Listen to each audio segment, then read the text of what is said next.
Types of computers. You must have seen a computer. They come in all shapes and sizes.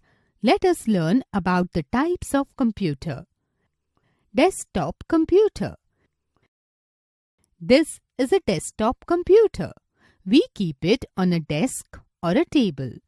The parts of a desktop computer are connected by wires. But nowadays, wireless computer parts are also available. It is commonly used in homes, schools and offices. Laptop. This is a laptop. It is called a laptop because we mostly keep it on our lap while working. A laptop runs on battery that needs to be charged with the help of electricity.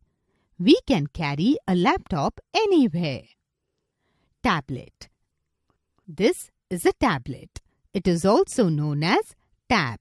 It is smaller than a laptop. It is operated by a touch screen. Just like a laptop, it runs on battery, which can be charged. Smartphone. This is a smartphone. A smartphone is a mobile phone with the features of a computer.